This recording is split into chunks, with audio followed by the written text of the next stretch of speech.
Hello everyone, I'm Hillary with Dominion Tea, and today we're going to do March's flight. So guess what? It's spring. Yeah, it doesn't feel like it here in DC. It has been really warm this winter. But in China, they're starting to harvest, and they've already harvested the first flush in India. So let's talk a little bit about spring teas, shall we? And do a little bit of exploring. So we're going to start this first one. We're actually going to stick in the flight this month. Samples of a tea cake. Why a tea cake? So this is a white tea, right? So it's called Moonlight White, and I absolutely love it because what they do with this tea is it's harvested on the first full moon of spring. So this tea was harvested last spring. So the full moon was right at the start, at tail of March, early April. And so there's nothing wrong with putting it into March's flight. But they harvested right at that moonlight and at the full moon.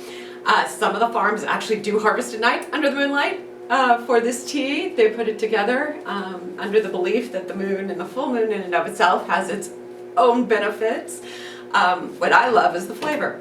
So this pressed tea cake is absolutely, you're dealing with Baimudan tea, okay? So you're talking about that first leaf. You may see a little bit of bud in here as well. They're pressing it, they're allowing it to age, but it's beautifully kind of fruit and floral and complex, and it is a lot of fun to play with. You are going to brew it like a white, even though it is pressed, and you're going to have to pull apart those pieces. So 3 minutes, 175 degrees. I don't know that I go much cooler than that on this one, just because you're trying to re-wet pressed leaves. Absolutely steep multiple times here. Next one is our first flush Darjeeling. Okay, so let's talk Darjeeling for a second. The Darjeeling everyone knows is not the first flush. It's the second flush, harvested in June. That's what a flush means. It means harvest time. First flush can happen anywhere between, usually, predominantly it used to be middle of March to April. It has now backed up because of climate change to late February. The Darjeeling region is losing its winter, losing its water as a combination, which is making it an interesting setup for the first flush. So what's in a first flush that's not in the standard Darjeeling? This is going to be a little bit greener and vegetal. You're still going to get the complexity of a Darjeeling though. So it's going to have a sweet finish. It might be a little bit more sugar than honey that you'd get off of a second. You will pick up some stone fruit, but you are absolutely going to get some green notes here. Now, I'm going to let you in on a secret. Yes, this is a Darjeeling, and traditionally you would brew a Darjeeling like a black tea. So you're talking a boil, 5 minutes, and you've got it. This is a first flush though, and if you take a look at the dry leaves before you go pouring water on them, you're going to notice they have a green tinge to them. It's not as heavily oxidized as a second flush. Why is that? It has not gone through a spring rainy season. They're coming just out of dormancy. So you have a nice complexity and a beautiful spring flavor to it. I brew this flush as a green.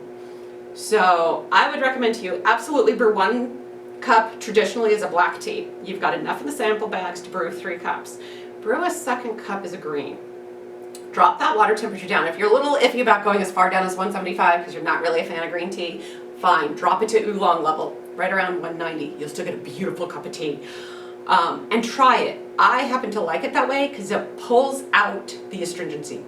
Basically, it softens that finish, which allows me to be able to concentrate a lot more on all the complexity and flavors in this tea. So it's a lot of fun to play with. And last but not least in our collection for March is Well. And ours is a pre-Qing Ming Well. That's important to know. If you're not familiar with the Qing Ming holiday, typically happens at the tail of March, early April in China. It is the marker for the start of the monsoon season. So tea harvested before that is pre-Qing Ming. It is a much nicer tea. Start putting water on tea plants and then get a lot of it, you lose the flavor. So Well is an absolutely gorgeous tea. It's been around for centuries. The leaves are purposefully flattened. You have a nice complex flavor here. So you're going to get all sorts of herbal notes. You're going to get hay, fresh grass. It's got a beautifully smooth finish. It is a lot of fun, and it is always a spring tea that I enjoy. And so as we enter into March and kind of warmer weather, not that we haven't already had some already, keep exploring your tea.